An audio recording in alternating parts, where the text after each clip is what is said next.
Hello everyone. In my previous videos, I explained about the server communication, how telematics or IoT unit will send the data to the server, how the data will be parsed at the server level using the parser. In this video, I am going to show about the bidirectional socket communication. Bidirectional socket communication is a concept where when any telematics or IoT unit send the data to the server, if the server responds back to the telematics or IoT unit, or if it has to send any commands, that will be accepted at the telematics or IoT unit. At present, as you can see the configuration file, I provided maximum allow connections is updated as 2 units. So only 2 IoT or telematics unit can able to communicate with my server. If third unit is trying to connect, it refuses the socket connection. If you want to change the count to 10, 20, whatever the count, you can change it as well. Now I updated the count and I am closing and I reopened. You can see now I am accepting 4 units connections at the server level. Now let me show how it works. First, I am creating 3 virtual IoT or telematics unit. The first device, it got connected successfully. The second device, it got connected successfully. Now, the third device, it is also connected successfully. So, since I mentioned the maximum count is 4, 3 units can able to connect successfully and can able to transmit the data. Now I close the port. I am going to the configuration file. Let me modify the maximum allowed count to 2 units only rather than 4 units. So I updated the count to 2 and let me reopen the port. So as you can see, the moment when I forcefully closed the port at the socket, all the 3 units got disconnected from the server. In the meanwhile, do subscribe my channel. Now I tried connecting the first unit, the second unit, both got connected successfully. And when I am trying to connect the third unit, you can see the connection is getting refused. Because the allowed connections is 2 units, but when the third unit is getting tried to connect, it is not going to accept that. Now let's check how the bidirectional socket communication works. First I am coming to the first IoT unit. I am sending some sample data. You can see it updated like data received as success.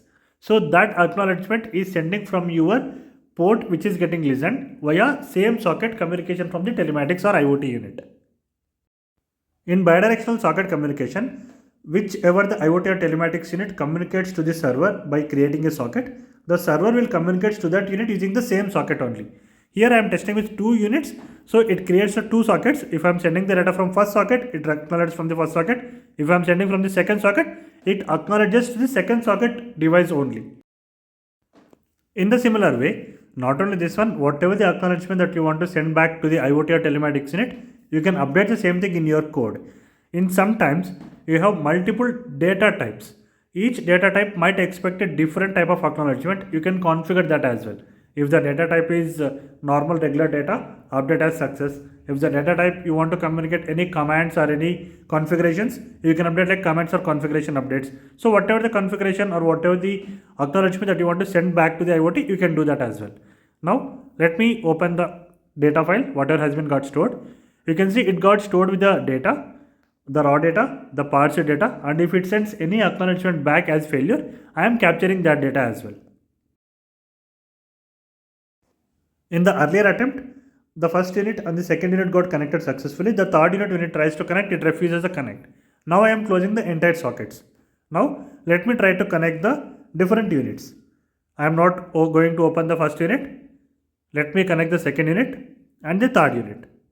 So you can see now I am running the port and I am opening the second unit. I am trying to connect, it got connected.